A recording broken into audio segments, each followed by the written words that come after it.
तुमच्या देखील किचनमध्ये झुरळ तुम्हाला त्रास देत आहेत, वाळवी तुमच्या घरातील फर्निचर खराब करते, ढेकूळ तुम्हाला रात्रीचे झोपून देत नाहीयेत, डोंट वरी.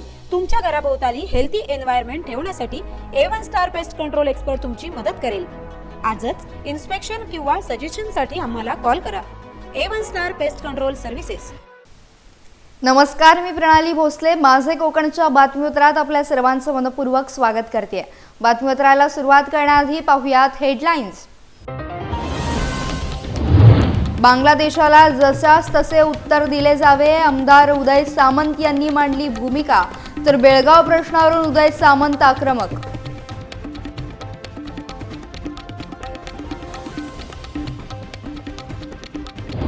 कोळी वसाहतींमधील घरे नियमित करण्याची आमदार मंदा म्हात्रे यांची मागणी.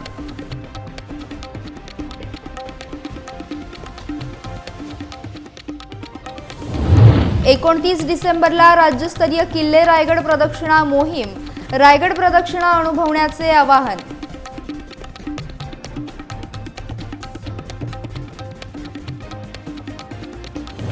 आणि लांजा येथील कन्या केंद्राच्या हिवाळी क्रीडा स्पर्धा संपन्न. विविध स्पर्धांमध्ये विद्यार्थ्यांचा उत्स्फूर्त सहभाग.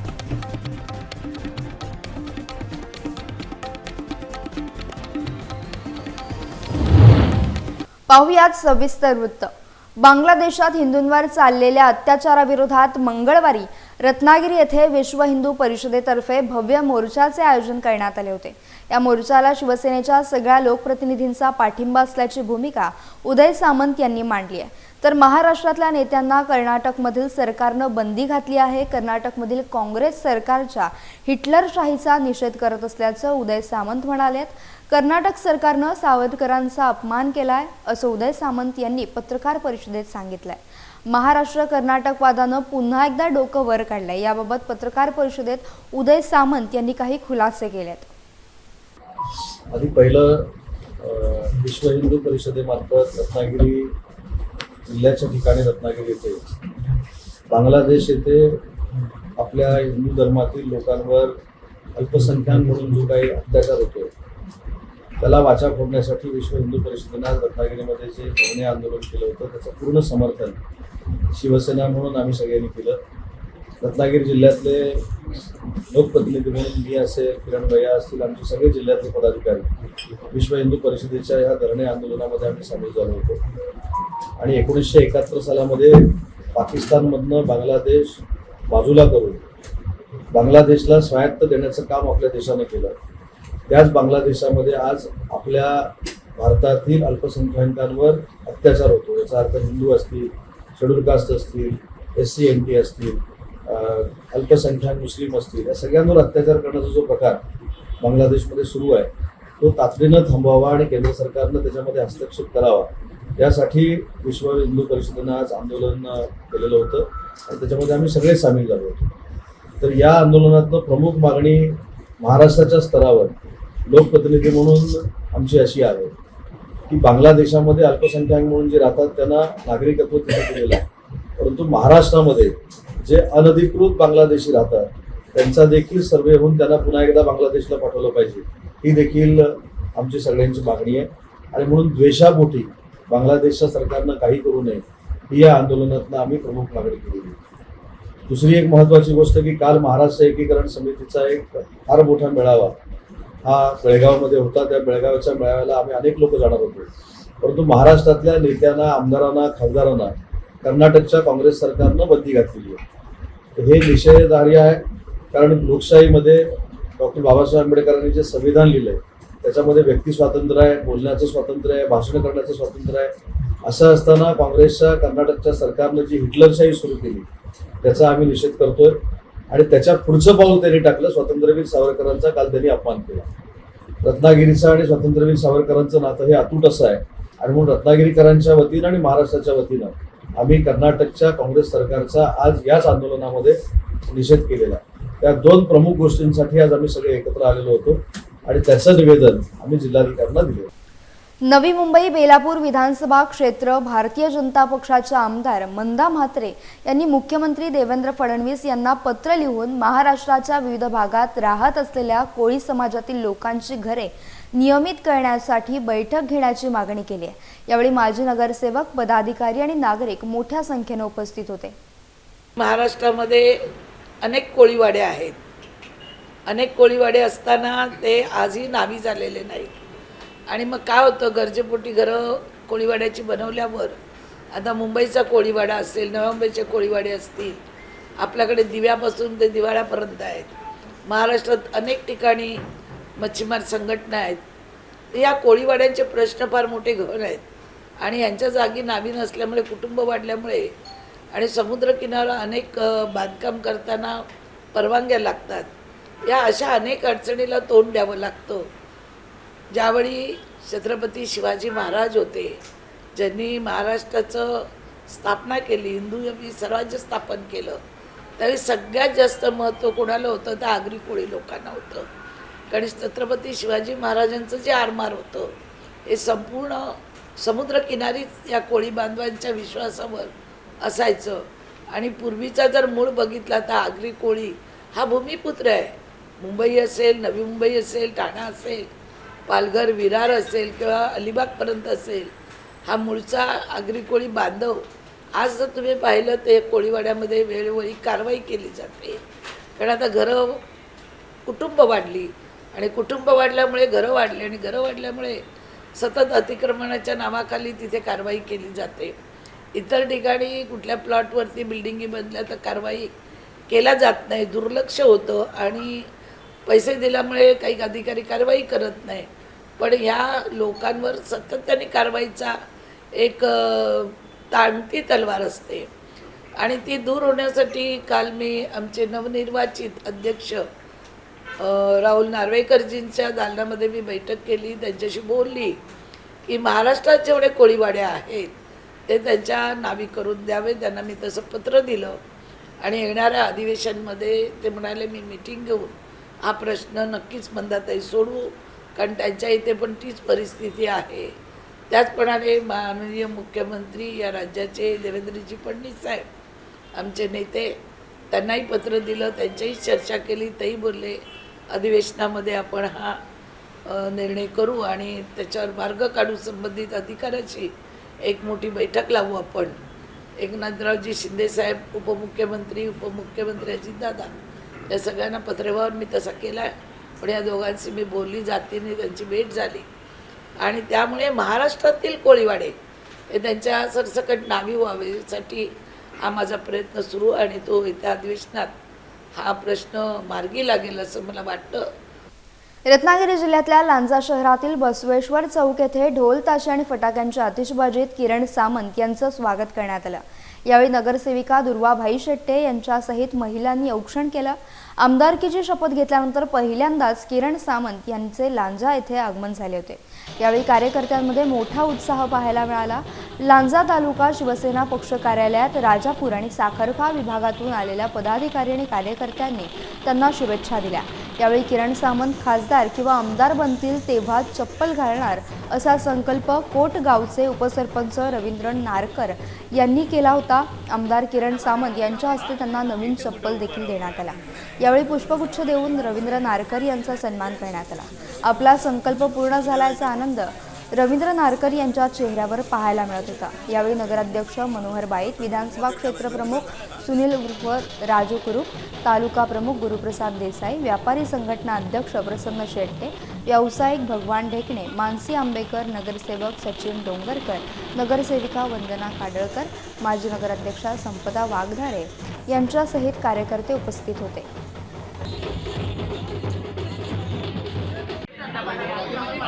इथे कुठे उभा राहून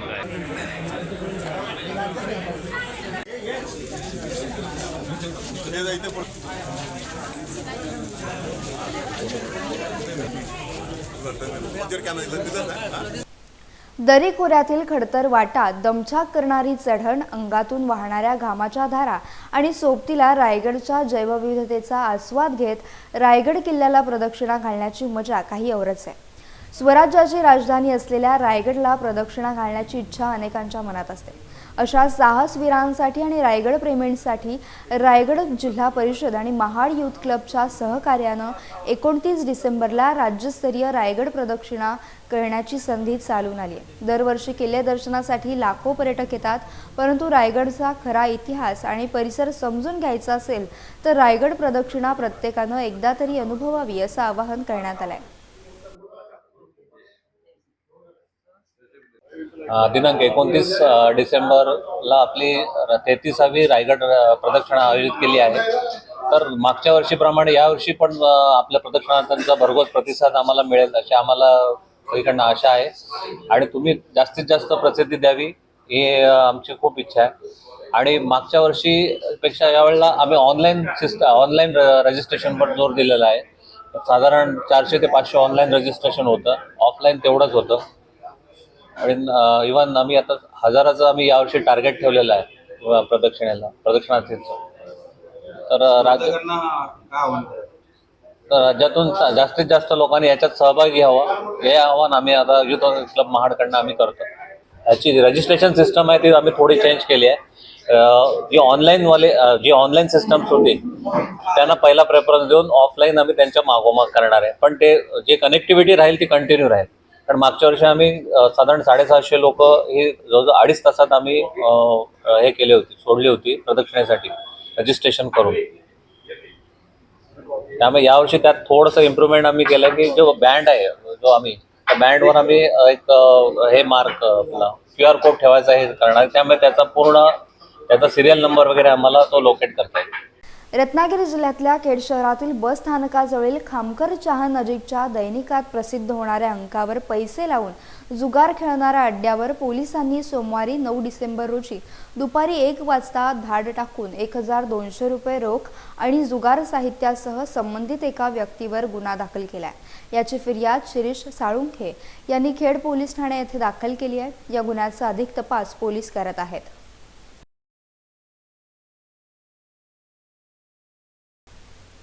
रत्नागिरी जिल्ह्यातल्या खेडमधील स्वामी भक्त शिवतर रोड येथील मठाचे सेवेकरी संदीप नारायणराव सासणे गेली 3 वर्ष सातत्यानं अक्कलकोट पायवारी करीत आहेत. यंदाचे त्यांचे 3रे वर्ष असून 10 डिसेंबरला ही वारी त्यांनी पूर्ण केली आणि त्याच दिवशी त्यांचा वाढदिवस देखील होता. हेच औचित्य साधून संदीप सासणे यांचा वाढदिवस अक्कलकोट येथे साजरा करण्यात आला. यावेळी माजी नगराध्यक्ष वैभव खेडेकर, त्यांच्या पत्नी वैभवी खेडेकर, माजी नगराध्यक्षा उर्मिला शेट्टे-पाटणे, माजी नगरसेविका मानसी चव्हाण, नगरसेविका दीप्ती शिगवण, श्याम माने, गुणाजी खेडेकर, बापू पवार, उल्हास शेलार, प्रदीप भोसले, रुपेश तांबडे, नगरसेवक उत्तमराव गायकवाड, तुषार उत्तमराव गायकवाड आदी उपस्थित होते.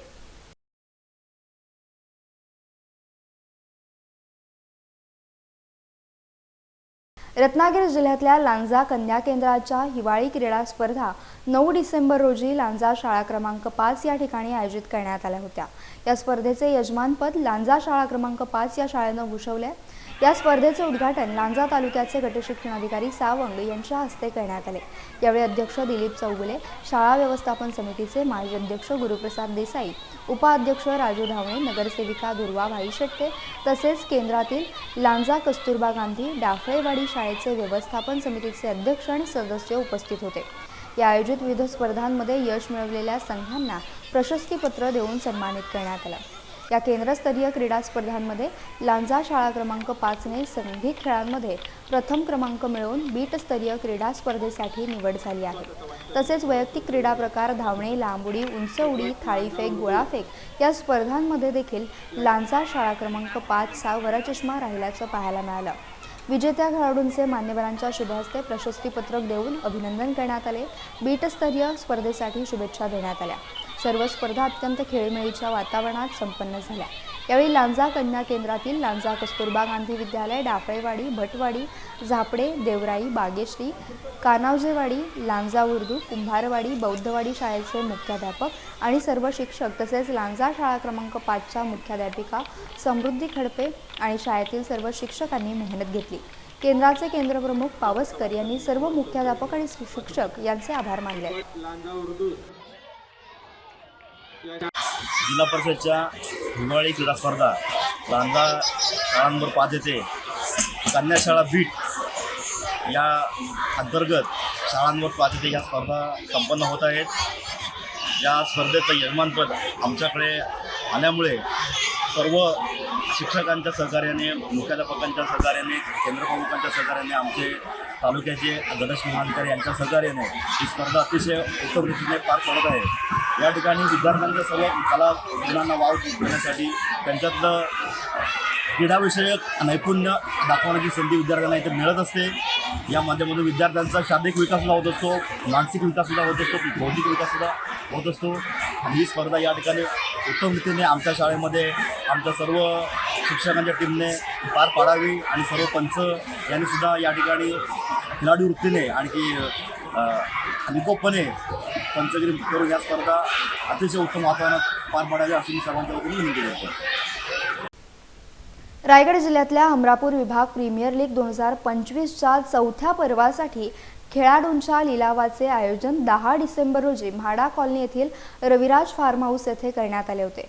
यावेळी गुणवंत खेळाडूंच्या खेळाला वाव देऊन तळागाळातून चांगला खेळाडू घडवण्याचा प्रयत्न करण्यात येत असल्याची भावना लिलावाचे उद्घाटक वैकुंठ पाटील यांनी व्यक्त केली. हमरापूर विभाग प्रीमियर लीग 2025च्या लिलाव सोहळ्याचा शुभारंभ युवा नेते, जिल्हा परिषदेचे माजी विरोधी पक्ष नेते तथा भाजप उपजिल्हाध्यक्ष वैकुंठ पाटील तसेच दत्ता कांबळे यांच्या हस्ते श्रीफळ वाढवून करण्यात आले. या क्रिकेट सामन्याचा थरार 2 जानेवारी ते 6 जानेवारी दरम्यान क्रिकेट प्रेमींना अनुभवायला मिळणार आहे. यावेळी युवा नेते वैकुंठ पाटील, समाजसेवक दत्ता कांबळे, भाजप रायगड जिल्हा सरचिटणीस मिलिंद पाटील, अध्यक्ष सत्या पाटील, उपाध्यक्ष समाधान पाटील, सचिव जयेश पाटील, सल्लागार विनायक पाटील आदी उपस्थित होते.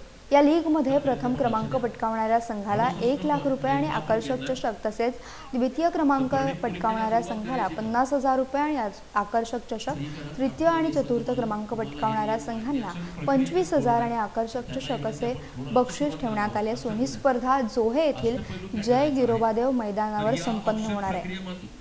पहिला खेळाडू कारसापोरीचा विशाल म्हात्रे. बोला गणपती बाप्पा. बघा ह्या ट्रॉफीसाठी तुम्हाला संघर्ष करा. या ट्रॉफी त्यांची उपस्थिती आपण प्रामुख्याने पाहिली आणि त्यांच्या उपस्थिती आपण पाहिलं तर गेल्या वर्षाची जी काही खंत होती ती आपली गेल्या वर्षी स्पर्धा थांबली होती, परंतु यावर्षी या स्पर्धेचं विशेष महत्त्व बोलायचं झालं तर या वर्षी आपल्या हक्काच्या ग्राउंडवरती आपली स्पर्धा होणार आहे आणि आपल्या ग्राउंडवरती आपण खेळणार आहोत याचा प्रत्येक खेळाडूला आपला अभिमान असायला पाहिजे. मला माहित आहे की स्पर्धा बऱ्याच होतात, परंतु आपल्या स्पर्धेचं जे काही नियोजन असतं त्या नियोजनासाठी या सर्व कमिटी मेंबर्सना, अध्यक्ष उपाध्यक्षांना माझ्याकडून खूप खूप शुभेच्छा आणि त्यांचं अभिनंदन. कारण तुमचं नियोजन फार सुंदर असतो. जागा अत्यंत जरी वेगळ्या पद्धतीची असली तरी त्याला स्वरूप देऊन त्याला चांगलं व्यवस्थितरित्या त्याचं आयोजन नियोजन करताय त्याबद्दल तुमचा आभार आहे. आपल्याला माहिती आहे की आपल्या भागामध्ये क्रीडा क्षेत्रामध्ये पाहिलं तर क्रिकेटमध्ये आपण पाहतो की खूप चांगल्या प्रकारचे सामने होतात आणि आपल्याकडे गुणवंत खेळाडू आहेत. मला माहित आहे की आपण गेल्या वेळेला रायगड प्रीमियर लीग मध्ये सुद्धा आपली स्पर्धा आणि आपले खेळाडू त्या ठिकाणी पोहोचले होते, परंतु याच खेळाडूंना वारंवार व्यासपीठ देणं, त्यांची तयारी करणं, त्यांना पुढे पाठवणं निश्चितपणे आता टेनिस क्रिकेटला सुद्धा चांगलं युग आलेलं आहे. आपण पाहतोय की T10 स्पर्धा जी काय पार होते त्या स्पर्धेच्या माध्यमातून आपल्या भागातले सुद्धा खेळाडू टेनिसपटू मोठ्या मोठ्या स्पर्धांमध्ये आता खेळायला जातात. आपण पाहतो की गोलंदाजाच्या बाबतीत बोलायचं झालं तर गोलंदाज सुद्धा टेनिस गोलंदाज आपण पाहतोय की नवीन नवीन टेस्ट आणि नवीन नवीन क्रीडा प्रकार आपल्याला पाहायला मिळतात. आपल्या खेळाडूंसाठी आपल्याला व्यासपीठ निर्माण करणं गरजेचं आहे. खेळाडूंसाठी ग्राउंड निर्माण करणं, खेळाडूंच्या स्पर्धा घेणं, या सगळ्या ज्या काही योजना आहेत त्या आपल्या ग्रामीण भागातील तळागाळातील खेळाडूंसाठी होणं महत्त्वाचं आहे आणि त्या दृष्टिकोनातून मी या ठिकाणी काम करत आहे. यासह बातमीपत्रात वेळ झाली इथेच थांबण्याची. भेटूयात नवीन बातमीपत्रासह. तोपर्यंत तुम्ही कुठेही जाऊ नका. पाहत राहा फक्त माझे कोकण.